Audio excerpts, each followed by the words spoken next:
నెల్లూరు జిల్లా బుచ్చిరెడ్డిపాలెం నగర పంచాయతీ కౌన్సిల్ సమావేశం రసాభాసగా మారింది. తొలుత సాధారణంగానే ప్రారంభమైన కౌన్సిల్ సమావేశం పలు అంశాలపై చర్చల అనంతరం వైసీపీ కౌన్సిలర్లు కమిషనర్ చైర్పర్సన్ పై వాదనకు దిగారు. తమ ఏరియా అభివృద్ధికి నిధులు సరిగా కేటాయించడం లేదని వాగ్వాదానికి దిగారు. ఈ నేపథ్యంలో వైసీపీ టీడీపీ కౌన్సిలర్లకు మధ్య వాగ్వాదం చోటు చేసుకుంది. దీంతో సమావేశం నుంచి వైసీపీ కౌన్సిలర్లు వాకౌట్ చేశారు.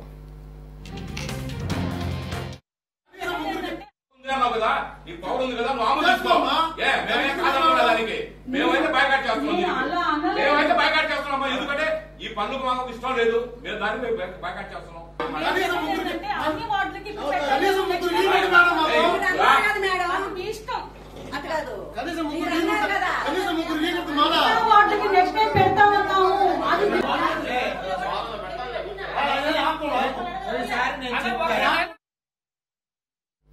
రైట్, ఇక ఇదే అంశానికి సంబంధించి మరింత సమాచారం మా ప్రతినిధి బాలరాజు ఫోన్ లో అందిస్తారు. ఎస్ బాలరాజు, బుచ్చిరెడ్డిపాలెం నగర పంచాయతీ కౌన్సిల్ సమావేశంలో టీడీపీ వైసీపీ కౌన్సిలర్ మధ్య వాగ్వాదం చోటు చేసుకున్నట్లుగా తెలుస్తోంది. ఈ సమావేశం నుంచి వైసీపీ కౌన్సిలర్లు వాకౌట్ చేసినట్లుగా కూడా తెలుస్తోంది. వాగ్వాదానికి గల కారణాలేంటి? దేవి 2024 సార్వత్రిక ఎన్నికల వరకు అధికార దర్పంతో దౌర్జన్యాన్ని ప్రదర్శించి మున్సిపాలిటీలలో కావచ్చు, నగర పంచాయతీ కావచ్చు, పురపాలక సంఘాలలో కావచ్చు, ఏ ఎన్నికలైనా సరే ప్రతిపక్షమే లేకుండా చేసినటువంటి వైఎస్ఆర్ కాంగ్రెస్ పార్టీ నేతలు నేడు ప్రతిపక్షంగా మారడం, అధికార పక్షంగా కూటమి రావడంతో తాము ప్రతిపక్షం అన్నది జీర్ణించుకోలేని స్థితిలో వైఎస్ఆర్ కాంగ్రెస్ పార్టీ నేతలు ఇటీవల సాగే సమావేశాలలో అజెండాలపై చర్చలు జరపడం మాని వాకౌట్, బాయ్కాట్ అన్న పదాలను పదే పదే తెర మీదకు తీసుకువస్తూ సమావేశాలలో ఉద్రిక్తతలకు కారణమవుతుండడం రాష్ట్రంలో సర్వసాధారణంగా మారిందని చెప్పవచ్చు. ఈ క్రమంలోనే కోవూరు నియోజకవర్గ పరిధిలోని బుచ్చిరెడ్డిపాలెం నగర పంచాయతీ నందు నిర్వహించిన సర్వసభ్య సమావేశంలో కూడా సమావేశం మొదలైన కొద్దిసేపటికే వైఎస్ఆర్ కాంగ్రెస్ పార్టీకి చెందిన 6 మంది కౌన్సిలర్లు కమిషనర్ చైర్పర్సన్ సుప్రజ, కమిషనర్ బాలకృష్ణలతో వాగ్వాదానికి దిగడంతో సమావేశం రసాభాసగా మారింది. అయితే ఈ రసాభాసకు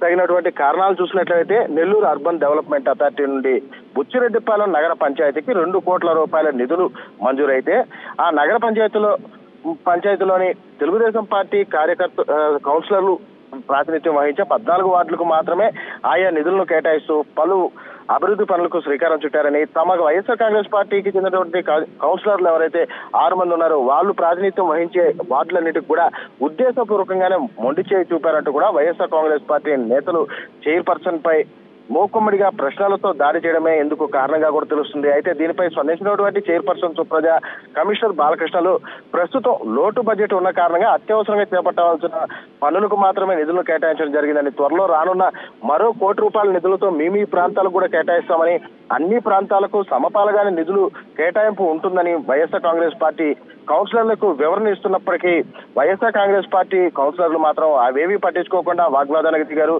శాసనసభ్యురాలు వేమిరెడ్డి ప్రశాంత్ రెడ్డి పార్టీలకు అతీతంగా నిధులు కేటాయించి అన్ని ప్రాంతాల్లో అభివృద్ధి చేయాలని చెప్తుంటే చైర్పర్సన్ సుప్రజ మాత్రం వైఎస్ఆర్ కాంగ్రెస్ పార్టీ కౌన్సిలర్లు ప్రాతినిధ్యం వహించే ఏరియాలను గాలికి వదిలిస్తున్నట్టు ఆగ్రహం వ్యక్తం చేస్తూ వైఎస్ఆర్ కాంగ్రెస్ పార్టీ కౌన్సిలర్లు అయితే సభలో గందరగోళం సృష్టించి బాయ్కాట్ చేసి వెళ్లిపోయారు. ఇక్కడ చూసినట్లయితే పలు అంశాలపై చర్చలో ఓటింగ్ పద్ధతిలో ఒక్కొక్కటి ఆమోదం చేస్తూ వస్తున్నారు. అయితే వైఎస్ఆర్ కాంగ్రెస్ పార్టీ కౌన్సిలర్ల సంఖ్య అతి తక్కువగా ఉండడంతో వారు వ్యతిరేకించినవి కూడా ఆమోదించబడ్డాయి. ఇదే విధంగా అభివృద్ధి పనులకు సంబంధించినటువంటి నిధుల కేటాయింపు విషయంలో కూడా జరుగుతుందని భావించినటువంటి వైఎస్ఆర్ కాంగ్రెస్ పార్టీ కౌన్సిలర్లు ఇలా సభలో గందరగోళం సృష్టించినట్లుగా కూడా తేటతెల్లమవుతుంది. ఇదిలా ఉంటే ఈ ఘటనపై పలువురిలో భిన్నాభిప్రాయాలు వ్యక్తమవుతున్నాయి. నిన్నటి వరకు అధికార పార్టీ నేతలుగా శాసించే స్థాయిలో ఉన్నటువంటి వారికి నేడు ఆ స్థాయి లేకపోవడంతోనే సాధారణంగా జరిగే వాటిని కూడా అసాధారణమైన వాటిగా చిత్రీకరిస్తూ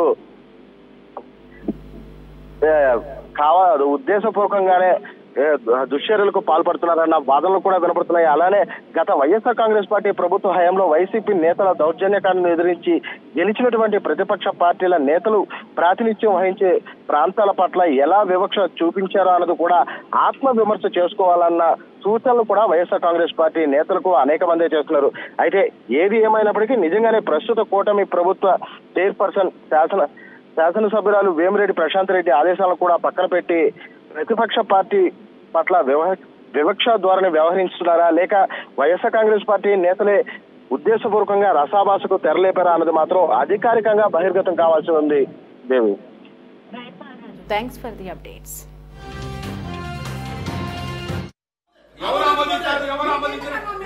ఈ రోజు బుచ్చిడిపాలెం నగర పంచాయతీ సాధారణ సమావేశం జరుగుతుంది. ఈ సమావేశంలో అజెండాలో కొన్ని అంశాలు పెట్టారు. ఆ అంశాలు ఏంటంటే, ఒక పార్టీకి సంబంధించి మొత్తం 10 మంది కౌన్సిలర్లకి అన్ని వర్కులు వాళ్ళకే పెట్టుకున్నారు. మా ఇక్కడైతే ఒక్క వర్కులు కూడా పెట్టాల. దాని గురించి మేము అడిగిన దానికి మా ఇష్టము, మాకు మెజారిటీ ఉంది, మేము ఆమోదిస్తాము అని చెప్పారు చైర్పర్సన్ గారు. దానికి మేము బాయ్కాట్ చేసి ఈరోజు బయటకు వచ్చేసాము. ఎమ్మెల్యే గారు ఏం చెప్పారు, అందరికి సమానంగా పనులు పెట్టండి అంటే ఇక్కడ ఉన్న కమిషనర్ గారు కానీ చైర్పర్సన్ గారు కానీ సమానంగా వర్కులు ఎవరికి పెట్టలా. అదేమంటే మా ఇష్టం అంటున్నారు. సరే ఎన్ని రోజులు వాళ్ళ ఆటలు కొన్ని రోజులే కదా, తర్వాత వీళ్ళు శాశ్వతంగా వీళ్ళు ఉండరు కదా, ప్రభుత్వం వీళ్ళదేను. మా ప్రభుత్వం వచ్చిన తర్వాత దానికి 2 ఇంతలుగా చూపిస్తాం. వాళ్ళకి ఏ విధంగా చూపించాలో మేము దానికి సమాధానం వాళ్ళకి ఏ విధంగా చెప్పాలో మాకు తెలుసు. అయ్యింది దాని గురించి ఎందుకు. ఇందాక మా వార్డులో ఎమ్మెల్యే గారు తిరిగారు. 7వ వార్డు, 5వ వార్డు, 6వ వార్డు, 7వ వార్డు. ఆ వార్డు తిరిగినప్పుడు కూడా మాకు ఇంటిమేషన్ లేదు. అదేమని అడిగిన కమిషనర్ అడిగితే, సారీ అండి నేను వచ్చి కొత్త, నాకు తెలియదండి అంటారు. ఏందండి కమిషనర్ గారు కొత్త ఏంది, ఆయన ఇంకా ఎన్ని దగ్గర ఉద్యోగాలు చేశారు కదా, అక్కడ తెలియదు ఆయనకి. స్థానిక కౌన్సిల్ని పిలవాలని ఇంగిత జ్ఞానం కూడా లేకుండా వాళ్ళు చేస్తున్నారు. ఇది ఎందుకు చేస్తున్నారు అంటే, కావాలని కక్షపూర్తిగా వాళ్ళు కావాలని చేస్తున్న పనులు ఇవన్నీ మాకు అర్థమవుతోంది. సరే దాని గురించి మేము మాట్లాడుకున్నాము. ఈ రోజు కౌన్సిల్ నుంచి బయటకు వచ్చేసి బైకట్ చేసి వస్తున్నాం. ఈరోజు జరిగిన సాధారణ సమావేశాల్లో మామూలుగా నొడాని కింద ₹1 కోటి తీసుకొచ్చారు. మేమేం అడిగామంటే, ప్రస్తుతానికి 10 మందికి ఇచ్చారు.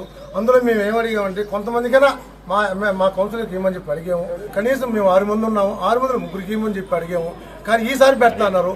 ఈసారి పెడితే కుదరదండి, మొత్తం ఒకసారి గ్రాంట్ వచ్చింది కదా 2 కోట్లు, 2 కోట్లు సమానంగా మనిషికి 10 లక్షల ఇవ్వమని అడిగాము. మేము కూడా ప్రజాక్షేత్రంలో గెలిచాం కాబట్టి మా వార్డులో మన సభ్యులు కూడా మమ్మల్ని అడగకుండా ఏ వర్క్ చేశారని చెప్పి అడిగాము. కమిషనర్ గారు ఈసారి పెడతాను, అట్లాగైతే మాకు కుదరదండి అని చెప్పి మేము బయటకు వచ్చి నిరసన తెలుపుతున్నాం.